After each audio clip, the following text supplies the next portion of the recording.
what are the network yang kalian harus bangun. Jadi sebetulnya proses untuk dapat kerjaan sama kita mau berkembang di dalam karir mirip. It's not only about reviewing performance, tetapi juga it's an opportunity to discuss about career, to discuss about your aspiration.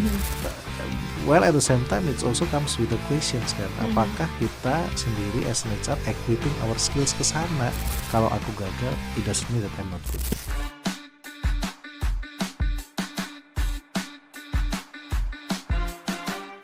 Halo, selamat datang di MDI Talk, podcastnya para leader dan HR enthusiast. Nah, hari ini kita spesial nih. Topik yang akan kita obrolin adalah sesuatu yang dekat banget sama kita berdua nih, Mas Ray. Apa tuh Mbak yang dekat sama kita, Mbak?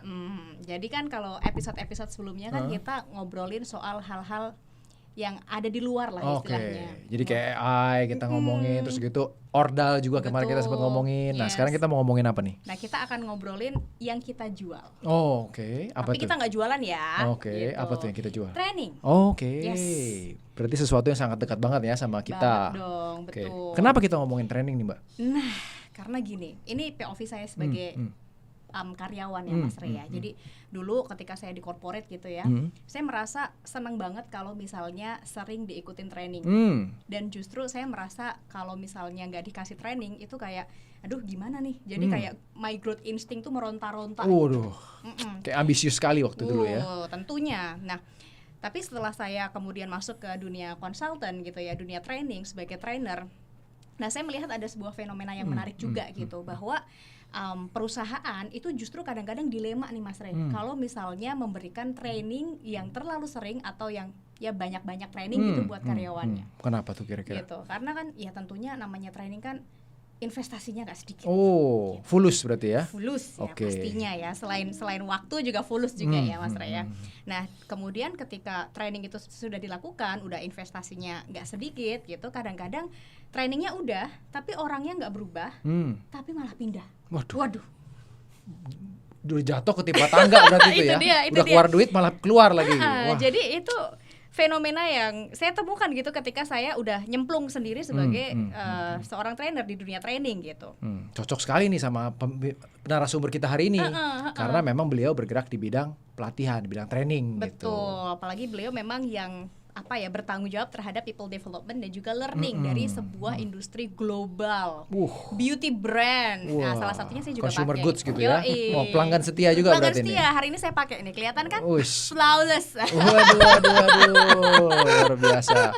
Langsung kita sambut aja kali ya.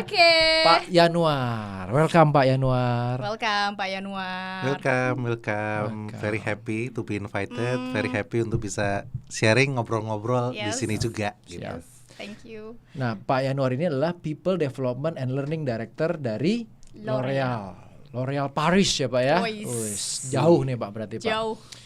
Nah mungkin buat pendengar kita dan penonton kita, mungkin sedikit perkenalan dikit Pak Yanuar. Mungkin sedikit tentang Pak Yanuar sekarang fungsinya apa, di mana, dan juga mungkin sedikit perjalanan karirnya singkat aja Pak buat teman-teman yang mungkin belum kenal nih sama Pak Yanuar. Biar kita makin deket gitu Pak. Boleh, jadi thank you banget sudah mengundang di ngobrol-ngobrol ini, dan karena memang topiknya kan very close to my heart juga ketika kita bicara mengenai learning and development. Jadi saya Yanuar, sekarang sebagai People Development and Learning Director di L'Oreal Indonesia, kurang lebih sudah 2 tahun di sini. Previously sih sudah di beberapa company, baik di korporat maupun as a consultant, baik di Indonesia maupun di luar Indonesia. Jadi before this I was with Lazada sebagai organization talent development dan juga culture. 3 tahun Lazada Indonesia, 1 tahun di Lazada Singapura. Nah sebelumnya sebelum Lazada banget itu working as a consultant. So I work with Conferry dulu waktu pertama kali join waktu masih Hey Group. And then di sana itu dealing dengan different spectrum of HR. Jadi banyak terkait dengan remuneration, job evaluation, job grading, organization design, performance management. Kemudian 5 tahun di sana, terakhir I was helping to build leadership development practice di Convery gitu. Jadi Untuk internal. untuk kita jual ke klien. Oh, jual Yeah. juga. Gitu. Oh. Jadi karena before that memang it's a very interesting story and actually that's also saya mulai masuk ke bagian learning gitu. Karena saya kan join dulu waktu masih di Hey Group dan in between break itu ambil S2 di Jepang dan sempat kerja di Jepang juga di Mitsubishi Fuso.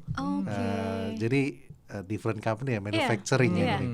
Di bagian organization development-nya juga ada learning-nya juga di situ. Berarti bahasa Jepang fasih nih, Pak.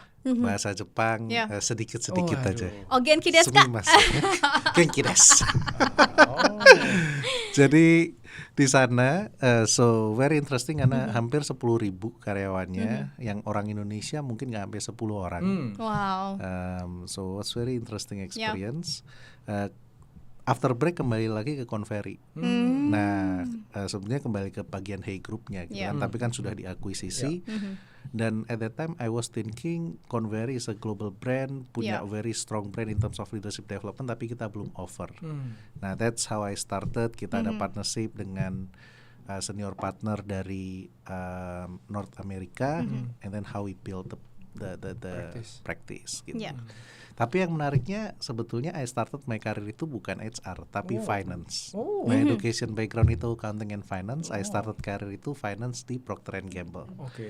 Jadi ya it's a little bit about me. Jadi ngalamin kerja di Indonesia, di Jepang, di Singapura, ngalamin industri FMCG, kemudian consulting, manufacturing, e-commerce, sampai kembali lagi ke beauty, FMCG.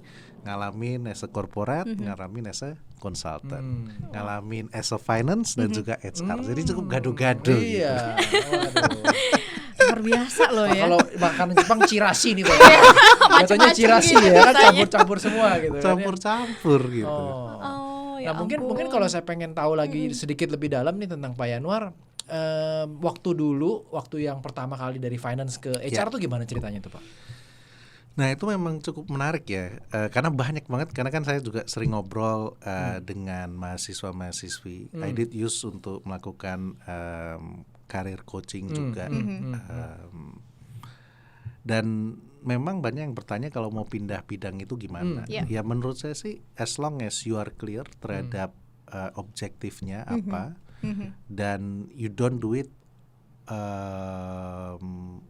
unplanned gitu loh. Jadi aku selalu bilang buat teman-teman kalau mau pindah bidang ya treat it as a joker card. It's not something yang bisa dilakukan setiap saat. Karena kan when you are moving nggak semua bisa dibawa. Betul.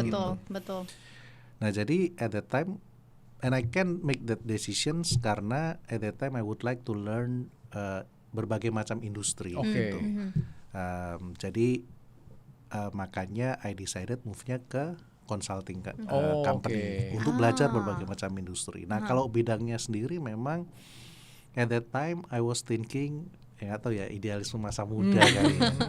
Finance is very interesting, can make me rich, tapi kerjanya tuh banyak di belakang meja. Ya mungkin kalau sekarang I have different mind gitu. Tapi dulu mikir gimana ya caranya bisa giving impact directly gitu. Makanya at that time I moved to HR karena kan lebih langsung get in touch dengan people gitu kan. Jadi ini plan. Story, Jadi ini gitu. plan, bukan unplanned, bukan terpaksa, tapi karena pilihan. Karena pilihan. Ya walaupun memang yang menariknya memang when you are growing gitu, sometimes kita tuh punya pilihan, punya options. Kadang jalan kita itu nggak lurus gitu kan. Kita pengennya A, ya mungkin nanti pada akhirnya Tuhan akan kasih A. Tapi jalan untuk menuju ke A itu bisa ke Z dulu, ke K dulu, ke M dulu gitu. But I think what is important adalah even sometimes what happen dengan kita itu mungkin unplanned, tapi it can be it's actually the best plan. Kita baru tahu tuh masalahnya di akhir gitu kan, ketika kita reflecting back. Oh iya, kalau dulu aku nggak seperti ini, mungkin sekarang nggak bisa jadi kayak gini gitu. Betul. Jadi I mean my message is always be when everything is not happening according to our plan. Ya kita itu jangan kemudian hidup kita justru berhenti gitu kan. Tapi yang harus kita lakukan, this is maybe another interesting path. Gimana juga bisa striving di path tersebut, gitu kan? Karena walaupun kita moving ke kanan, moving ke kiri, pada akhirnya I do believe ya akhirnya kita akan kembali kok ke tujuan yang passion kita. Mungkin agak sedikit karena ini juga interesting talk I have a sister gitu ya, that I'm very proud of her. Dia itu dulu punya cita-cita pengen jadi psikolog, tapi nggak boleh sama almarhum papa karena mikir kamu ngapain nanti kuliah jadi psikolog, ketemunya karena sama keluarga orang-orang, bukan background psikologi, tapi papa itu lebih praktikal. Dia mikirnya kalau belajar psikolog, kalau kerja psikolog, ketemunya sama orang-orang stres, ntar lu ikutan stres, gitu kan. Akhirnya dia ambil IT gitu. Ya hidup berjalan dan dia move ke Melbourne, di Melbourne gitu kan. And then she was diagnosed with cancer. Nggak cuma 1 tapi 2, gitu kan. Kansernya itu Ewing sarcoma sama melanoma. Tapi Tuhan itu baik. Dan sangat menarik karena dia sangat punya very positive mindset. Dia sharing happiness, dia sharing hak, bahkan sampai masuk ke TV lokal. Ya kan? Seven berarti. Seven, bener Seven masih ada sampai sekarang di Facebooknya dia. Nah, long story short, ya kan dari experience itu dia sembuh di kansernya, bersih setiap kali dia kontrol, and what she's doing now itu ya kembali ke konselor. Jadi kembali lagi ke panggilan awalnya kan, ya kan akhirnya walaupun dia jalanin dulu dengan hal yang lain, tapi things happen yang membuat dia kembali ke passion awalnya itu. And then I think I think it's a one way being giving a gratitude juga kan dengan apa yang terjadi dalam hidup kita. Salah satu cara kemudian kita giving back juga. Kita sudah dikasih sehat gitu kan, and then how we actually giving back to the society. Jadi saya selalu percaya there is a meaning in terms of apapun yang kita alami sekarang ini, baik itu hal yang sangat positif maupun hal yang mungkin kita dikasih cobaan gitu. Ih, luar biasa loh. Iya, nih karena kita semua nih kaum yang tersesat kan. Saya juga backgroundnya keuangan, nyangkutnya di HR juga, Mbak Atik juga tersesat karena dulu saya backgroundnya sains, kemudian saya di perbankan dulu, kemudian saya di dunia HR sekarang gitu. Jadi terjawab juga nih ya. Terjawab juga gitu. Jadi sebetulnya kuncinya adalah be clear terhadap apa yang diinginkan. Dan ini menarik sih dari ceritanya Pak Yanuar ini, saya jadi teringat dengan konsepnya Simon Sinek yang Start with why. Jadi pada intinya adalah finding your why, finding your purpose itu adalah something yang pada intinya adalah finding who you really are gitu. Betul. Dan ketika kamu sudah bertemu dengan siapa dirimu sebetulnya, apa sih sebetulnya yang mendrive you to do what you do gitu, kita bukan lagi bertanya lu mau jadi apa, tapi kita lebih bertanya bahwa bagaimana saya memanifestasikan diri saya yang seperti ini ke dunia. Dan itu yang akan memberikan kita a meaningful life dan a joyful life gitu. Dan mungkin ini tadi yang disampaikan oleh Pak Yanuar gitu, bagaimana ceritanya Pak Yanuar sendiri dan juga saudara dari Pak Yanuar gitu. Betul, karena memang setuju banget having understanding of our way. Makanya waktu saya kuliah di Jepang, di Globis itu salah satu yang membuat mereka unik adalah ada course tentang kokorosasi atau disebutnya adalah personal mission. Yaitu untuk membantu kita untuk menemukan diajarin di kampus tuh Pak. Diajarin di kampus, bahkan nggak cuma diajarin, kita harus presentasi. Dan pada saat kita lulus kita juga harus our short speech itu tentang our kokorosasi gitu. Jadi kayak ikigai gitu ya, menemukan ikigainya gitu ya. Correct. Jadi similar konsep dengan kalau kita banyak tahunya ikigai, the concept that they have itu adalah kokorosasi. Memang itu cukup unik gitu kan.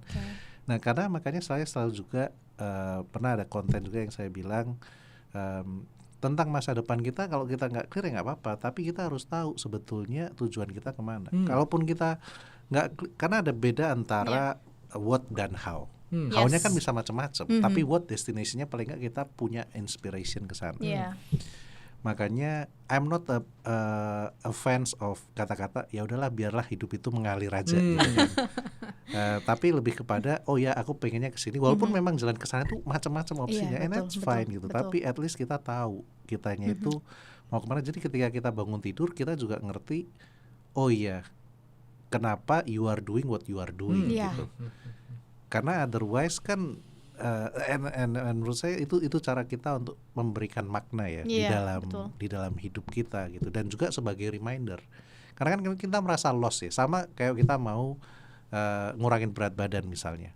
Having a consistency untuk jaga makan, untuk pergi ke gym, untuk pola hidup sehat, itu kan nggak gampang. Nggak gampang. Betul, saya juga belum berhasil gitu. Tapi kalau kita fokus ke why-nya, kenapa sih kita harus hidup sehat, itu kita jadi semakin lebih menguatkan diri. Sama juga dengan cara kita hidup, karena kita ngapain sih aku mesti disiplin, ngapain sih mesti ini, padahal kan kerjaan banyak, prioritas banyak, aktivitas juga nggak cuma di kantor, mungkin ada aktivitas yang lain juga. Dan saya rasakan itu, kadang kan kita manusia juga nggak sempurna, kadang ada momen-momen di mana ya udahlah hidup ini santai aja, tapi akhirnya malah justru capek gitu. Kalau kita hidup lebih lebih teratur, kita lebih punya nanti harus begini, harus begini. I think hidup itu lebih mudah gitu. Karena yang saya rasakan banyak isu-isu, banyak masalah di dalam hidup itu sama kayak di kantor. Problem itu happen karena kita lack of preparation yang benar kan. Makanya firefighting di sini, firefighting di sana. Tapi padahal kalau kita do well preparation, ya udah, kalau smooth aja tuh enak kok sebetulnya. Kan kita spending times 2 kali 3 kali itu kan biasanya karena ada problem, ada issues, escalate, jadi kita harus fixing itu. Padahal harusnya kan enggak. Ya sama seperti hidup kita sebenarnya. Gitu. Berarti memang kalau buat Gen Z juga ini sangat relate banget ya, yang baru-baru mau masuk ke dunia kerja, bahwa ini memang penting banget, walaupun memang kadang-kadang nggak sesuai dengan jurusan, tapi dia harus tahu sebenarnya purpose-nya tuh apa, kenapa dia mau ngerjain itu. Jadi jangan sampai jurusan itu jadi penghalang juga gitu, karena hidup orang kan nggak ada yang tahu kemana kita. Betul. Makanya ketika Gen Z kan sekarang punya tren, ya kalau bisa punya opportunity taking internship ke A ke B ke C, ya ambil aja gitu kan. Karena tapi yang paling penting tuh jangan cuma ngambil internship for the sake of ini tugas sekolah atau apa. Tapi lebih purposeful in a way. Ketika ambil internship A, what are the skills that you would like to develop? Ya kan? Ketika mau ambil internship B, what are the skills that you would like to develop di sana? What are the network yang mau dibangun di sana? Jadi sekaligus kan kita ngembangin knowledge, ngembangin skill, ngembangin juga network. Karena pada akhirnya kalau mau cari kerja itu CV, interview, CV aja mungkin nggak cukup untuk membuka pintu. Kadang kita harus punya network juga, punya kenalan juga. Gitu. Nih, masuk ke konteks-konteks yang ordal segala ini. Betul. Ya, tapi kan maksudnya ordal yang positif gitu ya, dengan networking tadi. Harus networking itu juga. Betul. Karena mau nggak mau gitu. Iya. Aduh. Nah, awal aja udah berat, udah ini deh, sangat filosofis sekali gitu ya. Filosofis loh, tapi memang sangat menarik gitu kisah hidupnya dari Pak Yanuar gitu, apalagi untuk orang-orang tersesat kayak kita gitu. Yang masih tersesat dalam dunia-dunia yang fana ini. Betul. Karena saya juga merefleksikan ke dalam diri saya bahwa saya itu dulunya juga bukan nggak punya ya, mungkin lebih ke belum tahu apa purpose saya. Jadi belum menemukan why saya itu tadi, sehingga saya terbentur-bentur tuh. Jadi kayak masuk jurusan ngerasa salah jurusan, habis itu saya kerja ngerasa nggak meaningful life-nya gitu. Kemudian akhirnya bisa sampai ke sini, itu sesuatu yang awalnya coincidence gitu, tapi ketika sudah nyemplung kita bisa connecting the dots gitu. Dan connecting the dots itu kan kalau katanya si Steve Jobs ya, itu kita nggak bisa lakukan itu sekarang, tapi baru nanti kita connecting the dots-nya tuh ke belakang. Oh ternyata saya dulu mengalami ini karena saya mau nyampe ke sini nih gitu. Nah ya benar, makanya kan kalau kita bicara menariknya this is the context juga, bukan untuk relevan hanya untuk mahasiswa atau pencari kerja. Dan saya selalu bilang, kalau kalian yang masih cari kerja, once you getting the job, itu bukan the end. Yes. Tapi it's a new start gitu kan. Karena banyak kejadian juga. Kalau kita bicara mengenai career development, kalau kita tanya ke orang-orang di kantor, berapa banyak sih dari 10 orang yang akan jawab they have a clarity on their career? Banyak kan bilang, ya udah nanti tunggu bos mau kasih kemana. Company punya apa sih dikasih. Padahal kan sebetulnya kita itu yang ada di driver seat. Betul. Dan ini yang kita juga emphasize sebetulnya di L'Oreal when we talk about career development gitu ya. You need to have clarity, kamunya itu mau kemana. Memang nggak, kalau kita bicara apakah kemudian company itu akan bisa fulfilling semua yang kita mau. To To be frankly speaking, not necessarily, karena banyak faktornya.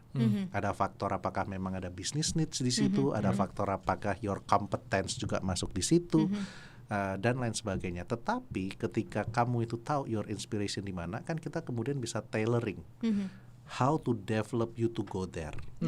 Who are the stakeholder yang kamu harus punya exposure ke sana. What are the network yang kalian harus bangun. Jadi sebetulnya proses untuk dapat kerjaan sama kita mau berkembang di dalam karir mirip, ya kan? Kalau kita mau promosi, ya kan, harus tahu dulu, oh kalau kita mau next role, apa sih skills yang dibutuhkan, ya kan? Untuk mencapai itu gimana kita bisa ke sana. Makanya relevan juga kembali lagi ke training and development juga. How we actually helping people to prepare. Tapi the most kan kita helping them to prepare, creating a nice ecosystem to grow, ya kan, pupuknya bagus. Tapi pada akhirnya ya orang-orang itu yang menjadi benihnya dan mereka yang menentukan bagaimana mereka mau berkembang gitu.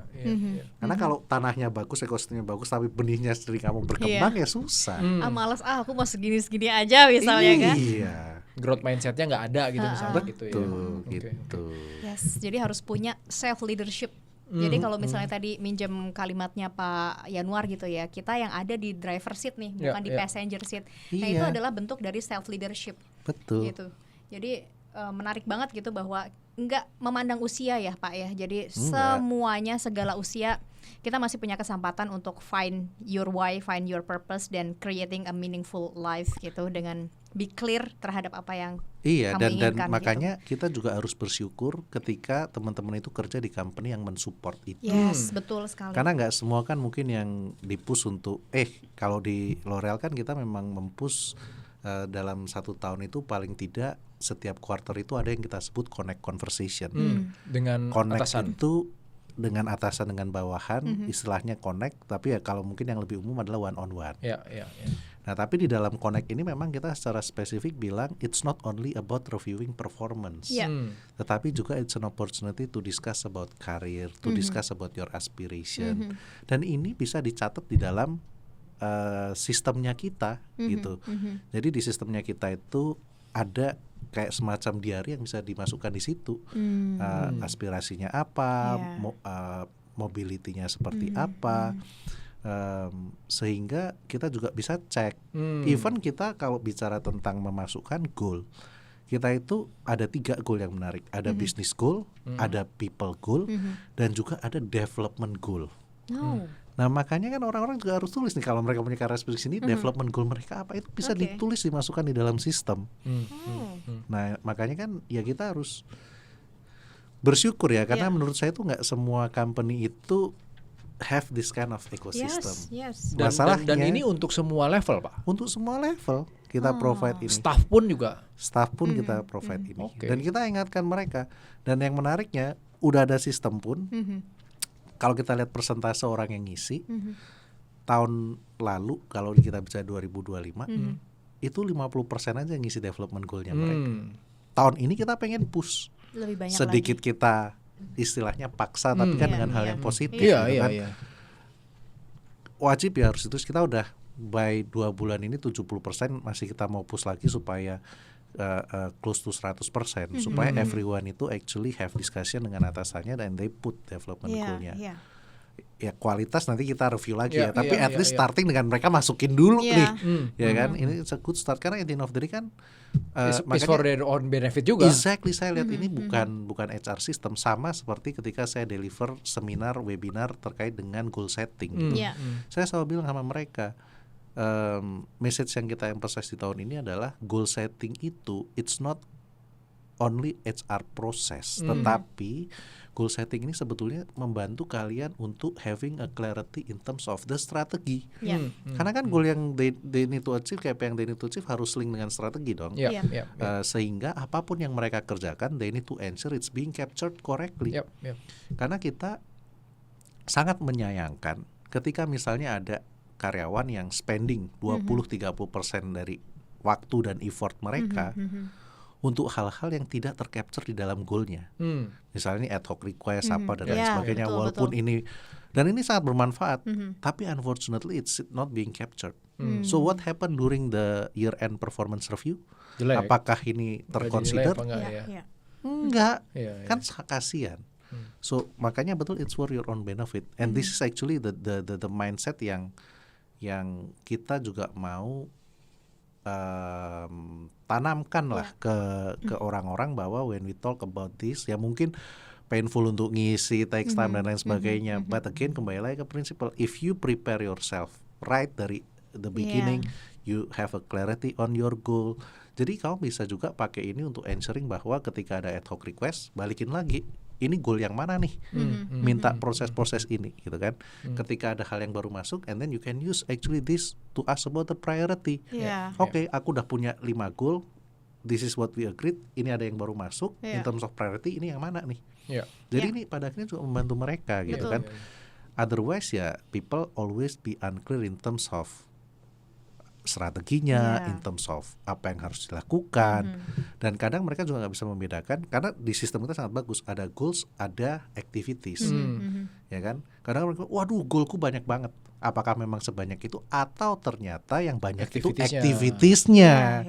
Nah ini juga balik lagi ke contohnya Pak Yanuar kan, misalnya mau turunin berat badan itu kan goal sekian gitu kan, activitiesnya adalah harus ini ini. Kadang-kadang mungkin orang, waduh kok goalku banyak banget, ternyata setelah di review lagi, ini untuk achieving satu goal, tapi ini activities nih sebenarnya. Itu jadi ya kita trying untuk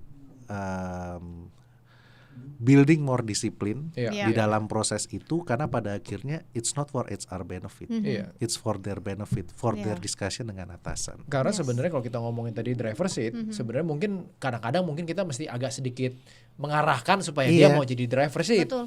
Karena kadang-kadang orangnya memang mungkin udah keenakan jadi passenger kali Pak ya.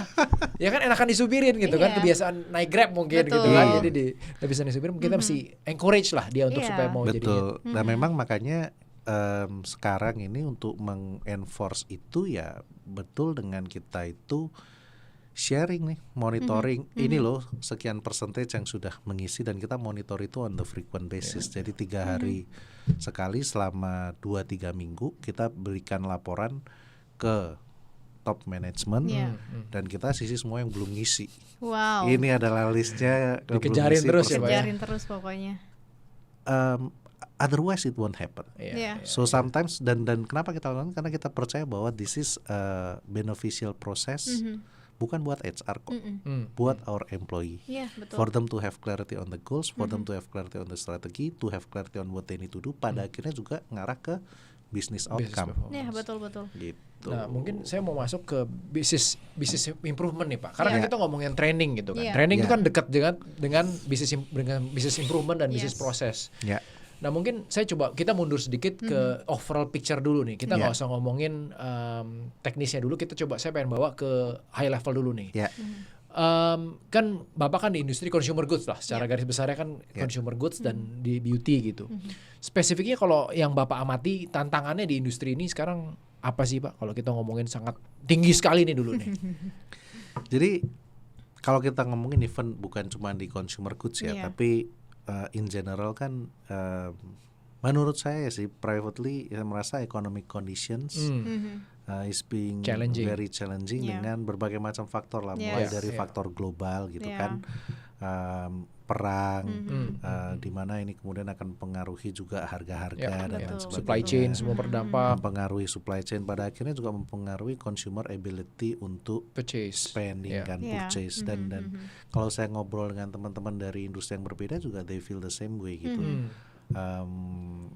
Makanya banyak kemudian inisiatif untuk bagaimana kita bisa mengoptimalisasi organisasi, efisiensi dengan berbagai macam cara, itu kan meningkatkan productivity dan lain sebagainya. Another things adalah challenge-nya ya, kalau kita bicara yang mungkin di industri beauty, playernya itu kan cukup banyak gitu. ada nggak cuma multinasional, ada Lokal juga juga lokal masuk. juga. Lokal udah makin banyak gitu ya Ya kan, sekarang. yang multinasional juga macam-macam gitu Iya. kan. Ada yang dari negara A, tapi brandingnya Indonesia misalnya gitu kan. Kan macam-macam. Iya, gitu. iya. Sehingga dan yang bikin very challenging, orang-orang Indonesia ini kan kalau kita bicara mengenai let's say kekhawatiran mereka terhadap kualitas produk mungkin less daripada orang-orang dari Western kali ya. Kan kita pede-pede aja nih, mungkin ada produk baru coba aja dulu gitu kan. Kalau nggak apa-apa ya aman gitu kan. Ya mungkin atau kalau jerawatnya hilang short term, tapi kan kita nggak tahu long termnya kayak gimana. Bisa jadi it's very keras kan formulanya.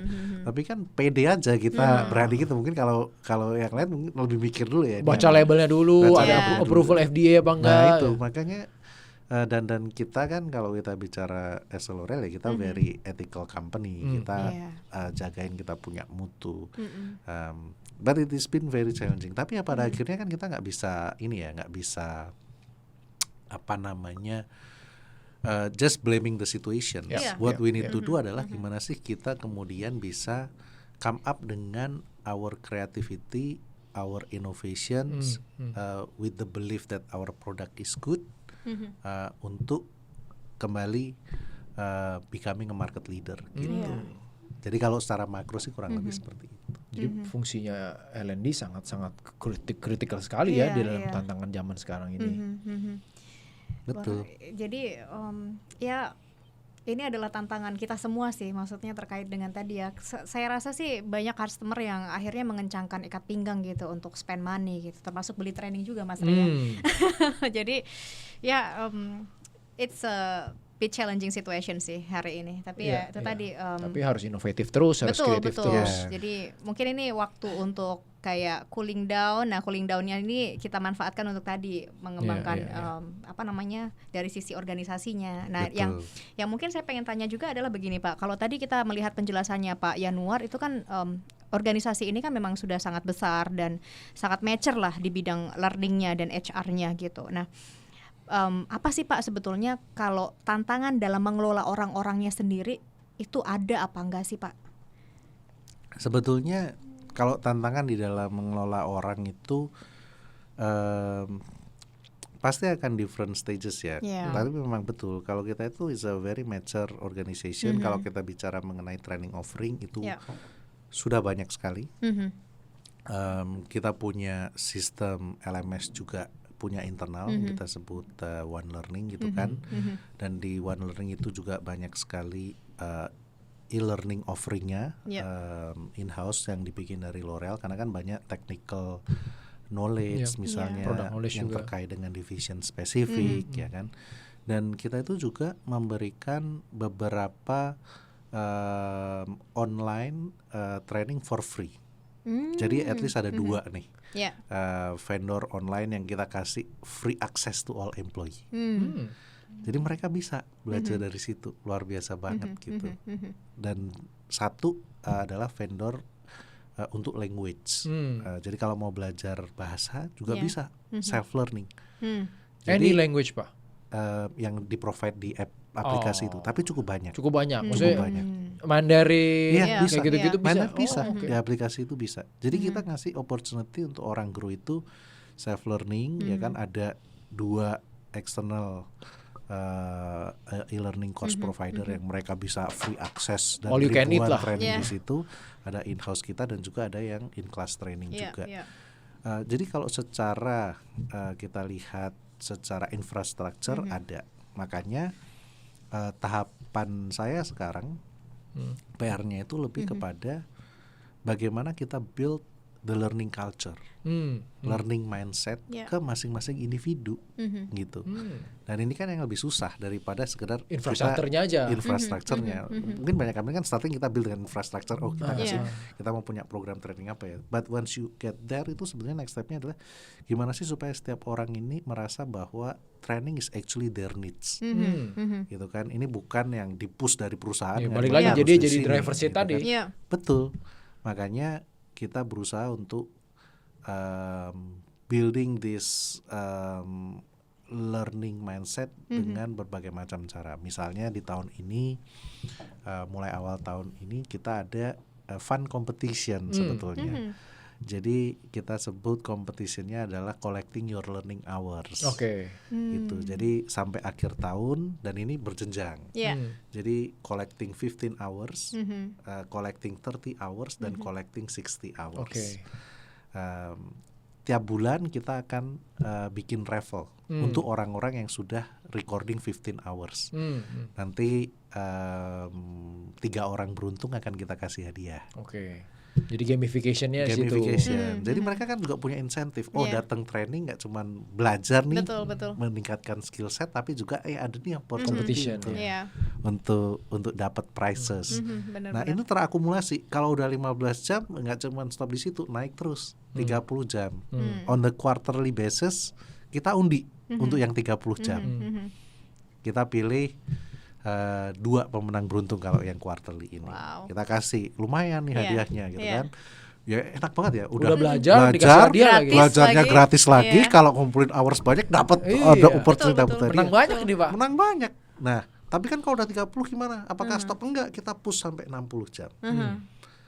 Ini per apa, Pak? 60 jam itu per bulan? Per tahun. Per tahun. Akumulasi per tahun. Tapi kalau mereka udah 60 jam, nanti 1 tahun ada 2 kali. Dari di tengah tahun 1 kali nih, Juni Juli akan kita undi. Nah, ini paling gede 1 pemenang beruntung dapat hadiah, nanti terakhirnya di Desember. It's a one way untuk supaya mereka itu punya insentif juga untuk belajar kan. Oh ya, aku bisa ada di sini, and we make it fun. Karena ini juga sebetulnya related juga dengan learning KPI.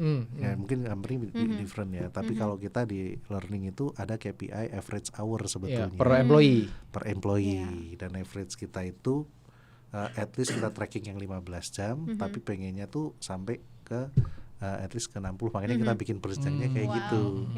Gitu kan. Dari 15 ke 60 ya, Pak. Ya minimal lah 15 gitu kan, tapi it's good kalau bisa close to 60 average per employee-nya. Makanya kita juga pengen sharing the ownership-nya dengan employee itu sendiri kan. Sehingga mereka juga ketika kita opening learning program, mereka juga punya inisiatif untuk raising their hand, I would like to join. Nggak cuman yang top down nih dikasih gitu. Sekarang kita udah gabungin gitu juga metodenya. Jadi ketika kita punya flex training, memang ada orang-orang yang kita sudah identifikasi. Dan identifikasi ini kita lakukan bareng-bareng dengan Division Management Committee atau CEO -2. Jadi kita punya mungkin kurang lebih, let's say I bring estimate number 60-an orang misalnya, itu yang kita ajak ngomong satu-satu ke seluruh timnya yang dia punyai. Masing-masing orang itu TNI-nya apa? Gitu kan. Kenapa kita lakukan ini? Karena kita juga pengen sharing ownership. Karena kalau HR aja misalnya learning aja atau HRBP aja yang assigning training, mereka kenapa ya kenapa sih dengan sekarang kita menginvolve bisnis, makanya penting sekali kan when we talk about training needs analysis, business needs to be involved. Karena mereka yang paling tahu business challenge-nya apa, skill set-nya untuk timnya mereka untuk achieving business outcome itu apa. Dan nggak cuman itu, I think the biggest benefit atau value-nya adalah dari ownership itu.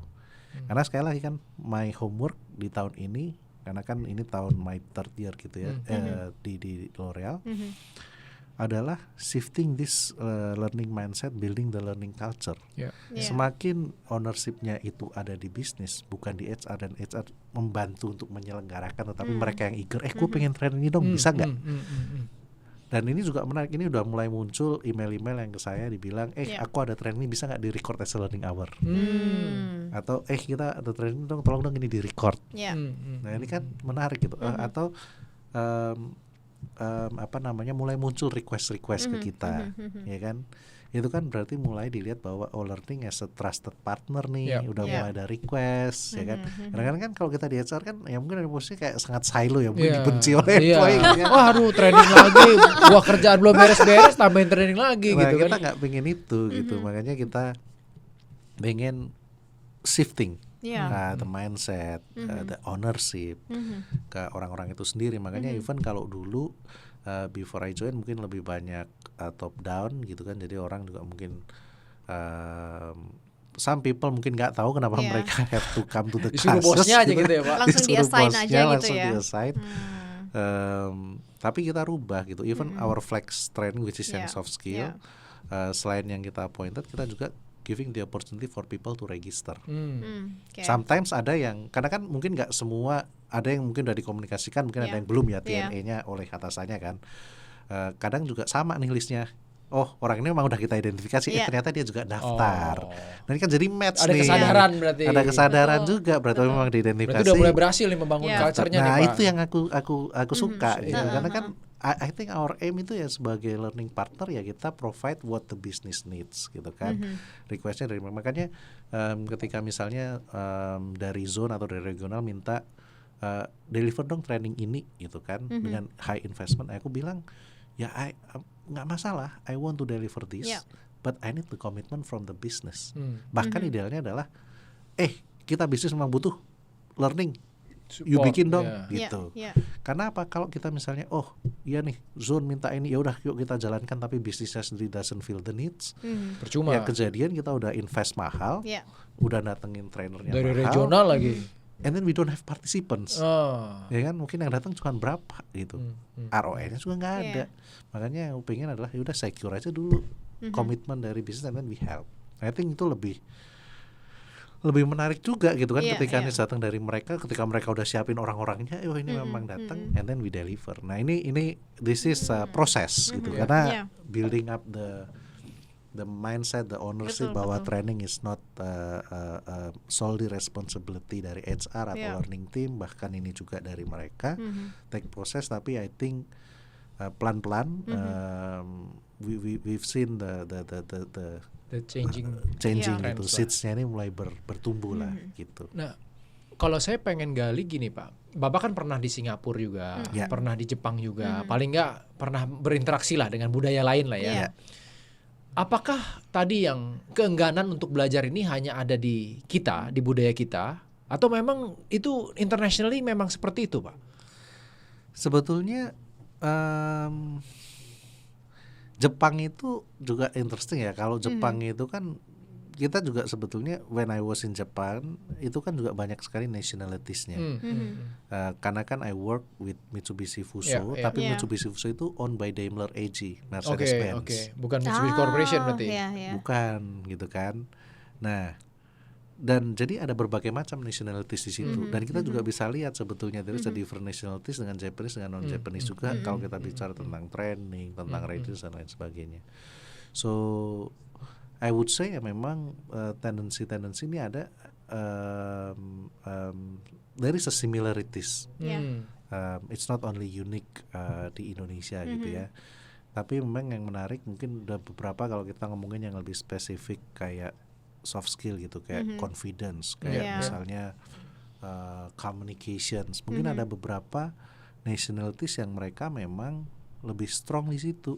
For example, mungkin kita juga when we had an interaction dengan orang dari, let's say dari India, gitu kan, very confident untuk ngomongnya. Apakah kemudian kita kalah dari mereka? Ya nggak juga, but that's a difference. Nah itu yang kita juga mau pengen build gitu. We have the good ingredients, tapi bagaimana kemudian kita bisa menunjukkan itu? Karena kan orang Indonesia kan cenderung mungkin humble, manut, nggak mengungkapkan aspirasinya dia loudly gitu. Maunya apa nggak diomongin gitu kan. Nah itu yang juga sometimes we need to build that gitu. Maka itu tadi kayak misalnya berusaha mengencourage mereka untuk speak up, untuk mau untuk bilang saya butuh training ini. Itu mungkin jadi challenging tersendiri juga. Iya. Makanya kan kalau kita lihat dari, makanya itu whole ecosystem kan, kita mulai involving dari TNA, sekarang kita mulai push lagi untuk yang tadi memasukkan goal submission, termasuk juga kita push untuk sudah melakukan connect conversation atau belum. karena kan itu kelihatan nih orang punya development goal apa enggak gitu kan. Nah fungsinya juga pada akhirnya ya supaya habit, have a discussion on the career, have a discussion on the aspiration, have a discussion on what are the area that they would like to develop, yang pada akhirnya tertranslate juga kan ke training analysis, training needs-nya sebetulnya kebutuhannya apa, and it comes from them, it come from the business, and then for us ya kita jadi bisa lebih siap nih, oh ya ini programnya ada, ini belum, ini harus di-build, at the end of the day ya it needs to help the business gitu. Ini so interesting banget sih, rasanya wow gitu, saya sampai kayak gak bisa berkata-kata lagi gitu, betapa luar biasanya sistem di dalam organisasi di L'Oreal, dan tentunya luar biasa sekali leadernya yang sudah mentransform learning culture di sana yang begitu istilahnya, ini bisa dibilang transformatif leader kali ya di dunia learning gitu. Tapi begini Pak, ada kalanya di luar sana gitu ya, bukan di tempat Bapak tentunya, organisasi itu merasa sudah melakukan training, sudah try their best lah untuk learningnya gitu. Tapi ketika sudah selesai training, orang-orangnya tetap gak ada perubahan nih. Bahkan tadi seperti yang kita spill di awal gitu, bahkan dia malah pindah gitu setelah dikasih investasi besar-besaran. Nah itu kalau menurut pandangan Pak Yanuar seperti apa? Apalagi ini udah mau lebaran nih ya. Iya, udah betul. mau lebaran, terima THR, nah momennya. Itu tuh aku barusan tadi ketemu tuh artikelnya Mas Re, dan mungkin bisa ditayangin ya. Nah ini nih, jadi baru ditulis tanggal 3 Maret, berarti 1 hari yang lalu ya. Jadi mengapa banyak karyawan resign setelah dapat THR lebaran. Nah ini nih artikelnya, jadi memang ini kebetulan saya belum berpengalaman ya Pak ya, jadi belum pernah saya habis THR langsung resign biasanya gitu di luar hari lebaran berarti ya resignnya ya. Biasanya sih kalau ini yang kita di obrolan di tongkrongan ya, biasanya tuh memang dalam 1 tahun tuh ada 2 momen big resignation-nya, itu di akhir tahun biasanya yang habis terima bonus akhir tahun, sama lebaran nih. Nah itu kayak gimana nih menurut Bapak terkait dengan hal itu gitu, karena ini juga jadi dilema gitu kan untuk beberapa klien kami, beberapa partner kami lah, industri-industri yang lain, bahwa kadang-kadang dia mau kasih training nih, tapi dia nggak bisa sepenuhnya kasih untuk semua orang. Jadi dia benar-benar pilih dan pilah, karena khawatirnya itu tadi udah diinvestasi besar-besaran, ini orangnya malah pindah. Nah jadi memang sebetulnya kan kalau kita bicara fenomena ini, first thing yang mungkin organisasi itu harus lakukan adalah ya we need to do analysis by data. Ya kan, when people are leaving sebetulnya mereka leavingnya karena apa? Ya karena then medicine akan tergantung dengan causes-nya. Itu yang pertama. Tetapi yang kedua juga I think it's very important kalau kita melihat, depending juga ya what kind of organization, tapi mungkin organisasi yang banyak generasi yang lebih muda gitu kan, apa sih sebetulnya karakteristik dari mereka? Kan mereka adalah generasi yang karakteristiknya itu suka sekali dengan values dari perusahaan, dan juga mereka looking for place to grow kan. Mereka termasuk yang juga dapat immediate feedback dan lain sebagainya. Jadi kalau kita bicara mengenai learning and development, it's actually juga part untuk mereka berkembang, merasa bahwa mereka masih ada ruang untuk berkembang, gitu kan. Makanya learning and development juga nggak bisa berdiri sendiri. It needs to be connected dengan career development misalnya, dengan talent management misalnya. Kalau di dalam talent management discussion, ya kan, within HR misalnya kita punya, ini loh kita punya key talent yang seperti ini, kita punya aspirasi seperti ini, apa yang bisa kita bantu untuk nyiapin dia ke sana, ya kan? Atau kita punya ini kita punya talent ini, tapi dia mungkin udah bosen nih karena udah melakukan ini, ada nggak sih program training yang mungkin bisa igniting lagi, sparking lagi motivasinya dia misalnya. Jadi macam-macam kan, ketika kita memberikan training offering juga dengan tujuannya itu bisa berbeda-beda tergantung dari individunya itu apa. Nah kalau kembali ke kembali ke sini, makanya memang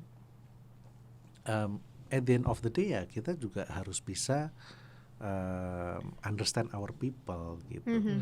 Karena kan pasti nggak ujuk-ujuk orang itu akan keluar gitu kan.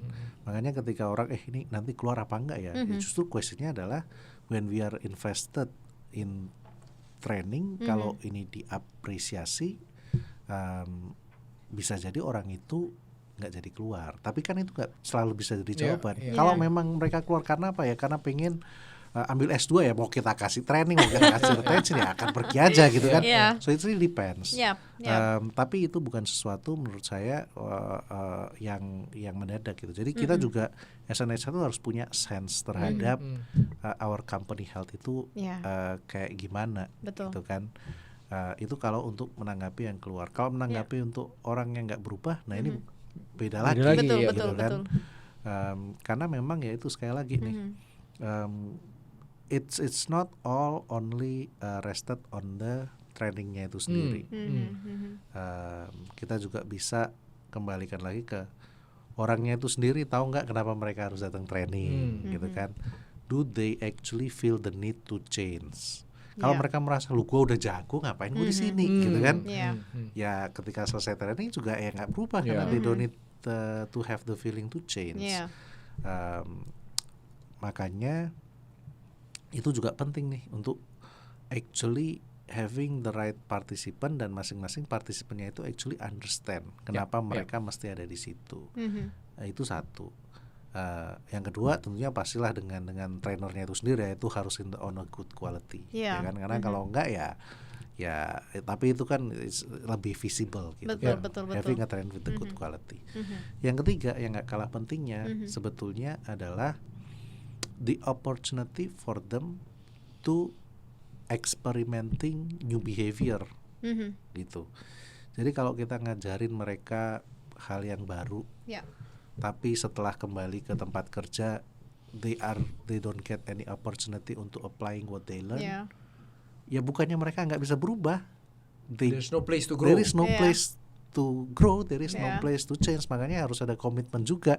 Oke, kamu minta ini, kita training ini, and then you as a people manager. Makanya penting sekali kan keterlibatan dari atasannya di dalam training program, supaya ketika mereka kembali ke workplace, atasannya itu juga mensupport gitu loh. Dari sini what actually did you learn gitu kan. Boleh nggak sharing session nih buat tim yang lain yang nggak attending learning itu. And then coba kamu apa nih yang 3 hal yang bisa diaplikasikan di tim ini supaya kita bisa grow. Atau atasannya bisa ngasih kerjaan yang memang related ke situ mungkin. Betul. Nah itu kan jadi bisa teraplikasikan. Gitu kan. Jadi ya kuncinya di situ. Gitu. Ketika training ini nggak jalan, ya justru kita harus merefleksikan diri. It's not only about the program, tetapi juga awareness dari orangnya. Kemudian atau ekosistem dari tempatnya dia untuk mengaplikasikan yang dia pelajari. Karena kan growing kan training 10%, betul. mentoring 20%, on the jobnya yang banyak 70%-nya. Gitu. Jadi peran leader untuk creating the ecosystem to grow itu penting sekali ya. Penting dalam sekali. hal ini. Kayak misalnya, butuh training untuk improving the communication skills. Tapi kalau nggak pernah dikasih kesempatan untuk presentasi, gimana orang ini bisa mempraktekkan apa yang dia pelajari misalnya. Betul. Itu. Wow, very interesting. Maksudnya saya kita kan udah familiar ya dengan 10, 20, 70 itu kan. On the jobnya, tapi saya melihatnya Pak Yanuar memberikan perspektif bahwa 70-nya tuh bukan hanya di apply, tapi juga peranan leadernya untuk bisa memfasilitate bahwa menyediakan soil yang memang fertile lah untuk dia bisa grow, karena ini kan masih seeds ibaratnya kan. Dia butuh zona yang aman untuk dia mencoba gitu. Jangan tiba-tiba suruh presentasi, tadi kalau contohnya Pak Yara suruh presentasi ke BOD gitu kan. Tiba-tiba langsung ya nggak jadi nguncup gitu kan istilahnya kan. Atau malah sama sekali nggak dikasih kesempatan. Iya, kalau bisa ekstrim ya. Iya, ibaratnya kayak udah ini benihnya udah dipupuk dengan baik, kita kasih vitamin, kita kasih macam-macam, tapi dia dikembalikan ke tanah yang tandus atau di atas bebatuan, ya kayak gimana dia mau coba untuk tumbuh. Betul, ya kan? Makanya kalau kita sudah bisa deliver a very good training program, memang next stepnya yang harus dipikirkan gimana sih kita, ya sekali kan it's a it's a managing change. Ya tentunya nggak bisa semuanya sekaligus. Pasti ya kalau kita mau starting dari awal ya kita ensuring dulu nih kita punya sesuatu yang bagus. Kalau udah kemudian nextnya gimana kita bisa make it sustain. Orang itu memang apply. Karena kita ada beberapa program yang kita lakukan coaching dengan trainernya 3 bulan atau 1 bulan setelah program itu selesai. Coaching ya? One on one berarti atau tim atau group review. Group review sebetulnya group review gitu kan. Ya berapa orang sih sebetulnya my question dari participant training itu yang actually datang setelah di situ gitu kan. Pasti nggak banyak gitu. Satu mungkin mereka merasa mungkin mereka nggak punya needs itu atau mereka busy dengan hal yang lain. Tapi aku bilang sama my team ya udah nggak apa-apa, kita jalanin aja yang datang gitu kan. Tapi buat yang datang, when they share their experience, kan biasanya review session is how they share, how they apply kan. It's actually very very rich gitu. Jadi ya menurut saya at the end of the day makanya kan it's very important untuk coming up dengan learning culture karena mungkin dari 10-15 peserta, even kalau kita bisa impacting 5 orang pun, it's actually a good result gitu. Jadi orang-orang memang merasa oh ini bermanfaat, ini bisa diaplikasikan. This is how now I interact dengan my team. Ada change behavior juga. Gitu. Change behavior juga akan bisa membantu gitu. Makanya untuk beberapa topik-topik yang memang butuh people manager endorsement, kita lakukannya itu dari top layer dulu, baru ke bawah. Contohnya kita tahun 2 tahun lalu. Kita itu ada topik psychological safety. Jadi kita lakukan ini dulu dari management committee, kita turunkan ke division management committee, baru kita lakukan buat semua people manager, baru kita bikin sesi buat all employee. Karena kan when we talk about psychological safety, dari bawah ya memang ini ownership dari semua orang ya. Tapi pada akhirnya kan akan menjadi big catalyst adalah people managernya kan. They are actually having the responsibility to ensure bahwa bisa creating environment yang everybody itu dare to make mistake atau mereka itu safe to convey their opinion gitu. Betul. Nah mungkin saya mau lanjut nih Pak Yanuar, dalemin sedikit bahwa tadi kan Pak Yanuar bilang bahwa penting untuk kita bisa juga melibatkan atasan, kita juga bisa meminta mereka masukan dan juga membantu atasan mereka untuk bisa membantu pesertanya untuk bisa apply the learning gitu kan. Nah untuk ini semua kan butuh L&D yang istilahnya juga nggak kaleng-kaleng Pak. Maksudnya dalam arti at least at the same level of the operation gitu. Sedangkan L&D kan di banyak perusahaan bahwa L&D itu lebih banyak ya manut lah Pak istilahnya gitu loh. Jadi lebih kayak bukan HR business partner tapi sebagai ya disuruh lah gitu jatuhnya gitu. Nah, apa tipsnya buat teman-teman L&D yang memang masih belum di level maturity-nya level segitu, Pak?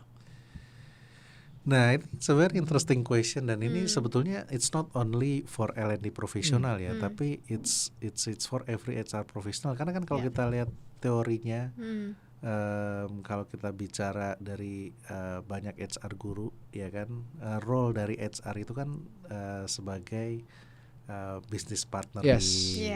Kita harus bisa having our seats on the board gitu kan.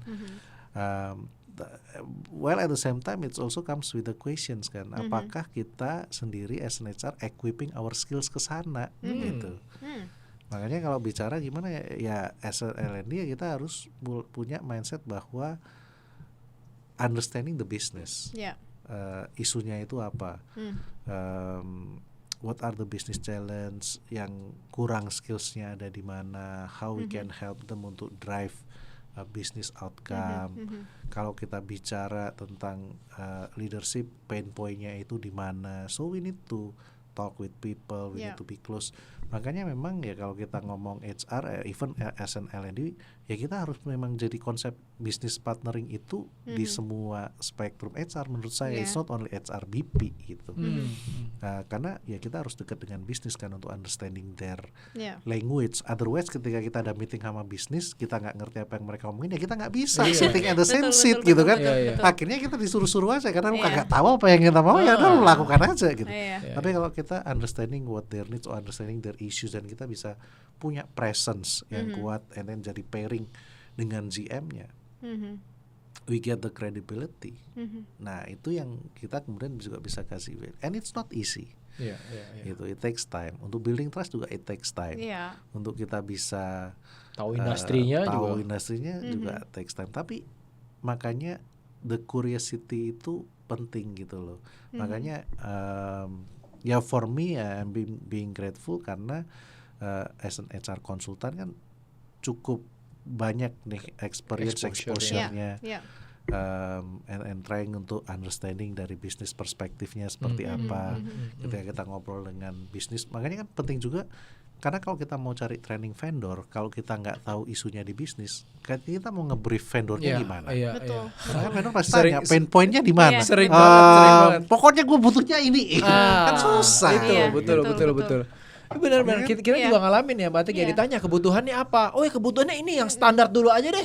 Begitu kita masuk ke board of director-nya atau direct manajemennya, wah ini nggak sesuai gitu. Maksudnya kita kan balik lagi kan butuh ini juga, butuh insight. Makanya SNLD kita harus mampu untuk mentranslasikan the real business needs itu when we talk dengan our training vendor gitu kan. Sebetulnya apa sih sebetulnya isu yang bisa dibantu. Nah itu kan butuh skills, butuh knowledge, butuh understanding gitu. Untuk seringkali saya disuruhnya nyari ini gitu kan. Ya jadinya saya banyak melihat bahwa HR tuh bukan HR business partner, jadinya ya jadi HR administratif, disuruh-suruh gitu. Kerjaan nyariin vendor, ini lebih ke itu, ngurusin catering. Iya. Makanya jadi ya itulah butuh dari kitanya sendiri. Kalau kita memang mau sebagai HR business partnering ya kita harus mengusahakan itu. Betul.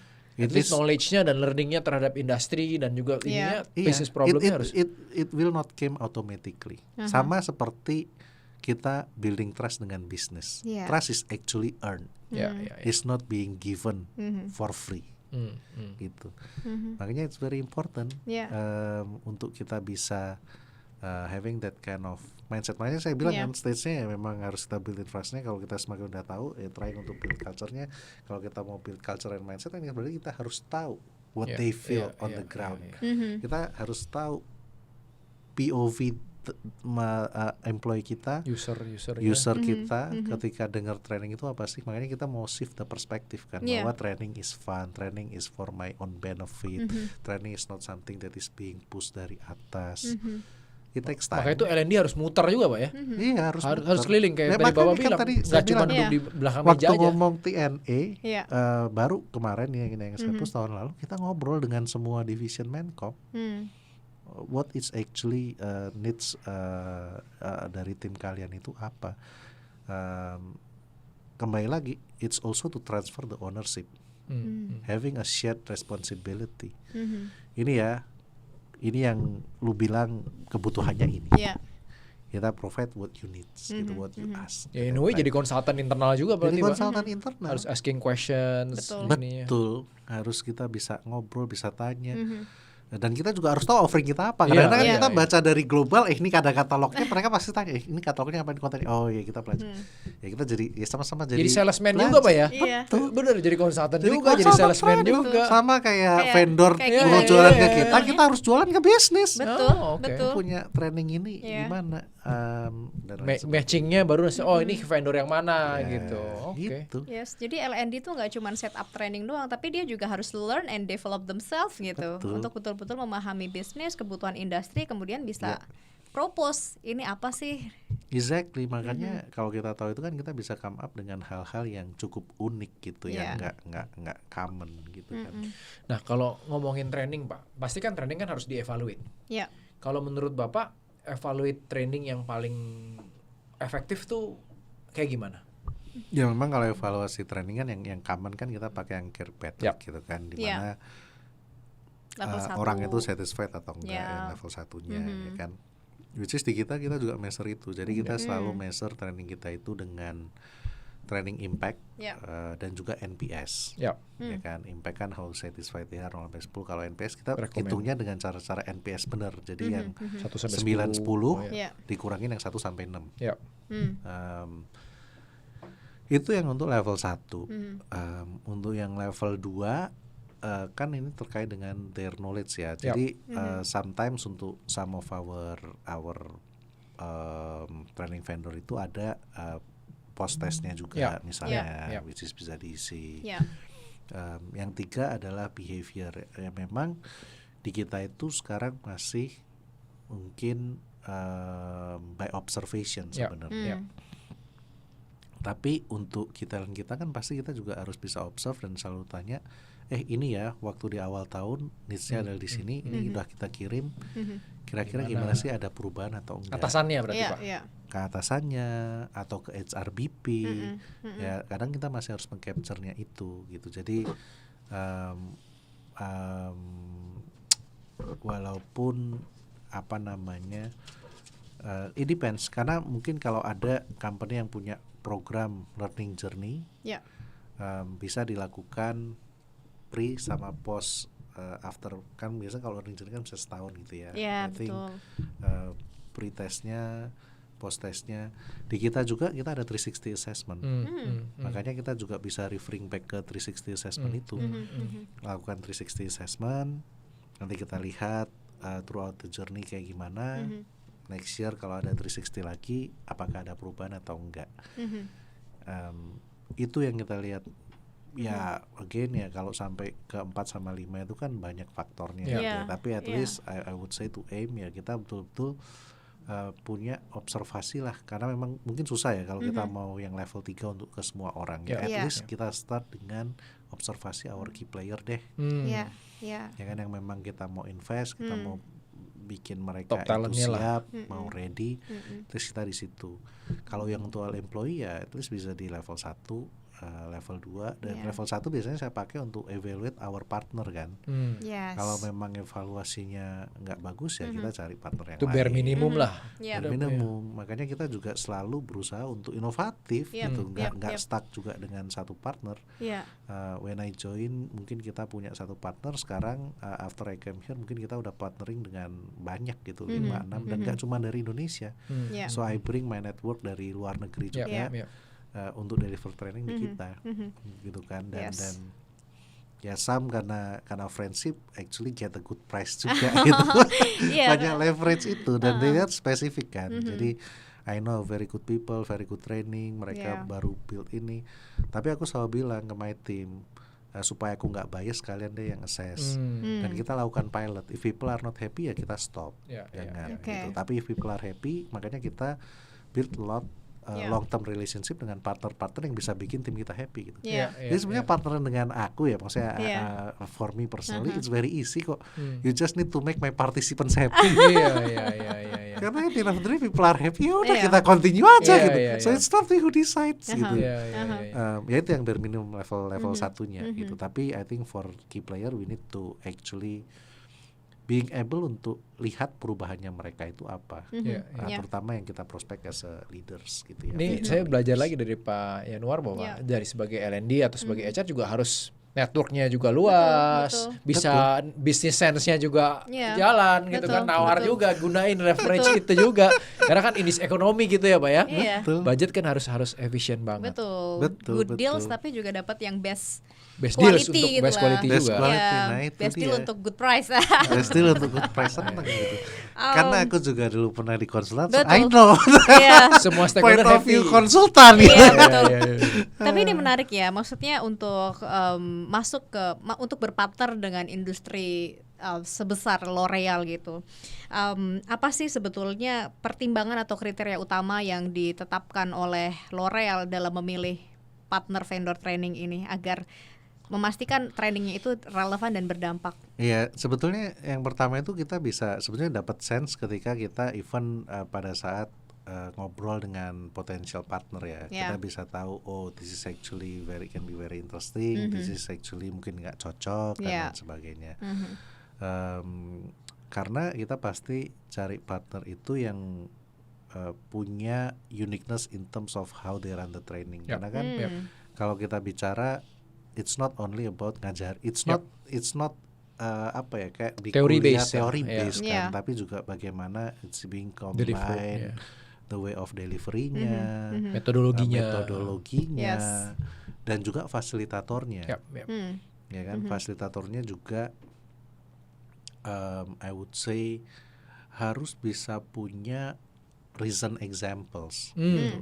Karena mungkin ada beberapa yang very seasoned facilitator, tapi kan periode aktif mereka itu mungkin 10 tahun 15 tahun yang lalu di dalam bisnis, sehingga mungkin example-example-nya itu udah beda gitu. So having a facilitator yang lebih relatable dengan kondisi bisnis sekarang akan membuat our participants itu juga happier juga, terutama ini kalau ngomongin technical skills gitu kan. Kalau kita ngomongin selling teknik, kita ngomongin negotiation skills, for them to have understanding on the business, understanding of the challenges, understanding of the consumer, itu yang menjadi nilai plus sebetulnya.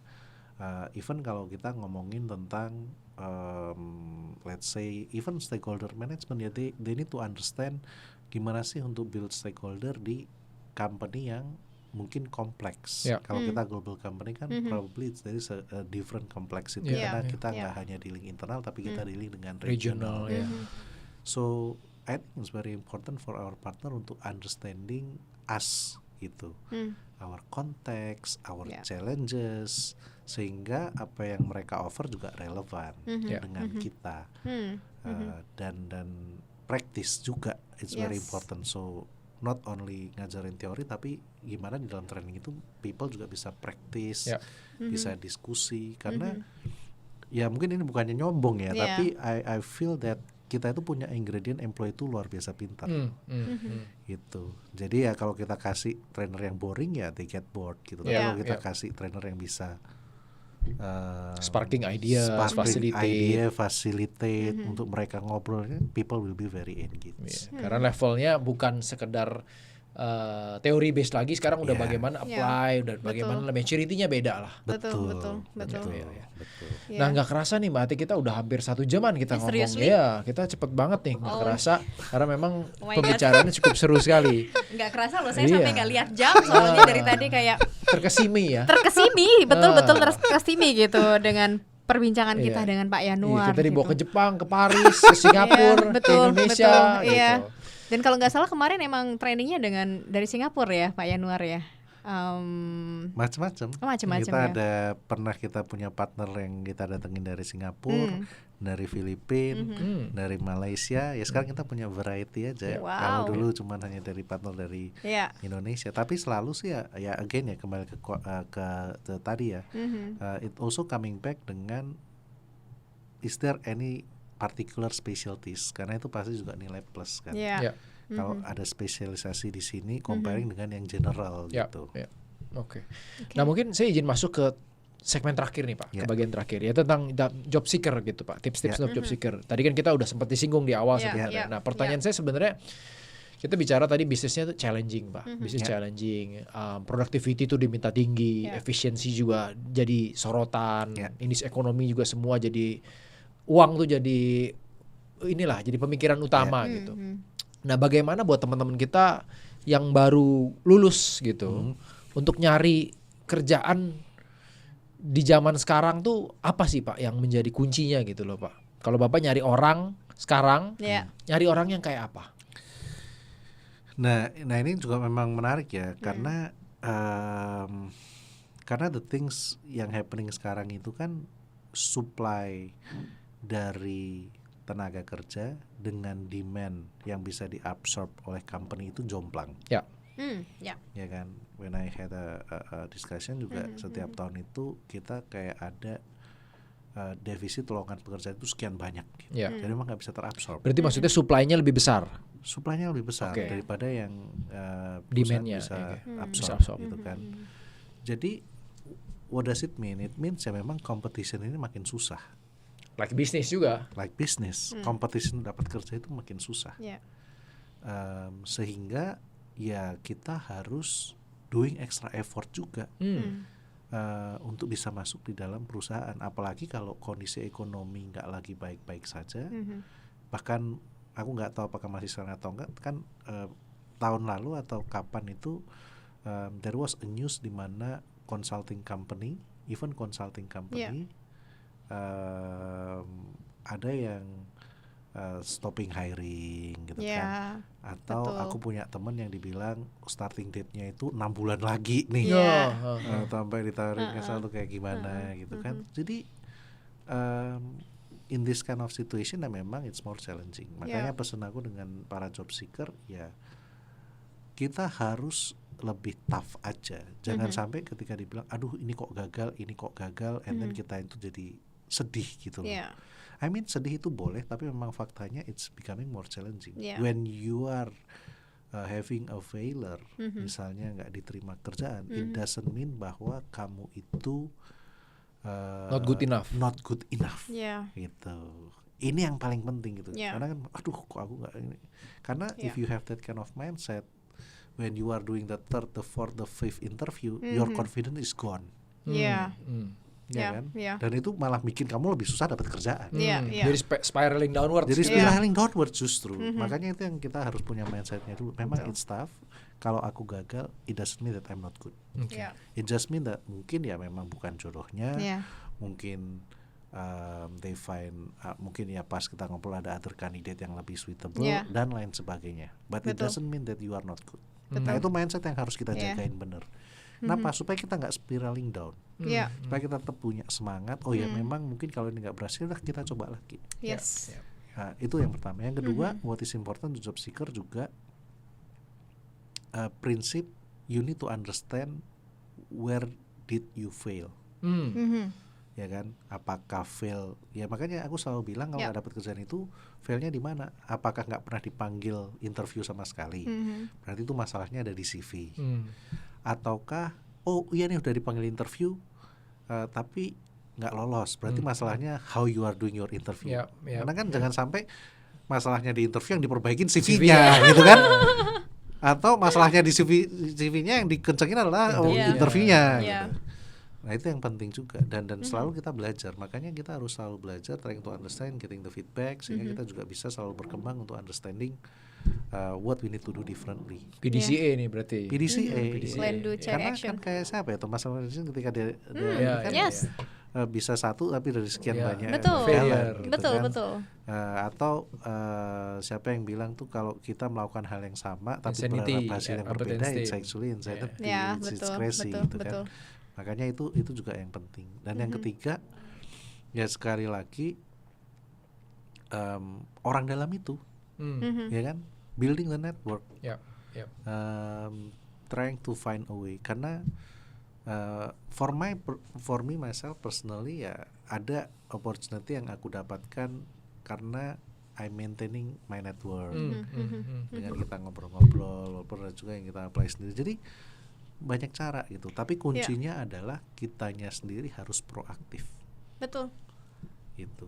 Jangan ngarepin oh ya aku mau cari kerjaan ya udahlah bisa tinggal kirim CV aja. Enggak. Ya kalau you want to increasing your chance misalnya untuk orang-orang yang suka atau passionnya di bidang HR, ketika ada HR conference ya ikut.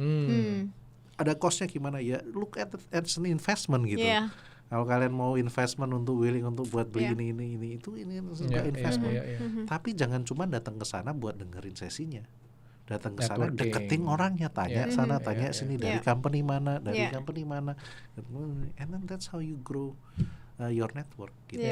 Nah jadi itu kurang lebih sih tips-tips untuk para job seeker gitu kan. Harus punya strong mindset. Failure doesn't mean that you are not good enough. Kemudian yang kedua itu growth mindset, selalu reviewing failure-nya di mana, apa yang harus dilakukan berbeda. Dan yang ketiga ya memang harus proaktif. Segala macam cara gitu. Betul. Company punya open house, datengin. Ada conference di sini ya kita harus pilih-pilih ya, karena conference mungkin banyak. Kita pilih mana yang ini paling sesuai dengan passionnya kita, ikut di situ. And ya mungkin butuh waktu. Ada beberapa yang dapat kerjaan lebih cepat dari yang lain. Makanya yang last but not least-nya ya berdoa. Tetap diserahkan kepada yang di atas. Tetap diserahkan kepada yang di atas gitu. Ya kan? It's very important gitu, karena ya we need to have the spirituality lah, apapun agamanya, we need to Yeah. have that spirituality untuk berserah juga kan. Tapi juga nggak bisa Tuhan kasih aku Pasrah kerjaan gitu terus ya. kita diam aja gitu. Ya Tuhan juga akan bilang lah, gue Iya. kasih lu banyak kalau lu kagak Iya. ambil gitu kan. Iya, Ya kita harus juga yang proaktif. Siap. At the end of the Betul. day kita serahkan lah pada yang di atas. Yes, Gitu. do the best and let God do the rest. Diawali dengan Tuhan, ditutup dengan Tuhan. Betul. Monggo Mbak Atik, silakan. Yes, gak kerasa ini udah lebih dari 1 jam kita ngobrol dengan pembahasan yang luar biasa. Saya harap ini juga bisa kasih banyak sekali insight, terutama untuk para HR dan L&D tadi ya, untuk bisa lebih strategis dalam memposisikan dirinya di dalam industri, tidak hanya administrasi saja. Dan tentunya tadi yang satu insight yang paling saya capture dalam pembahasan kita adalah having ownership dan being proaktif untuk keep growing, dan juga tentunya untuk be clear dengan apa yang teman-teman inginkan sehingga nanti teman-teman bisa cari jalan untuk sampai ke sana. Thank you so much Pak Yanuar. Terima kasih. Terima kasih banyak semuanya dan sampai jumpa.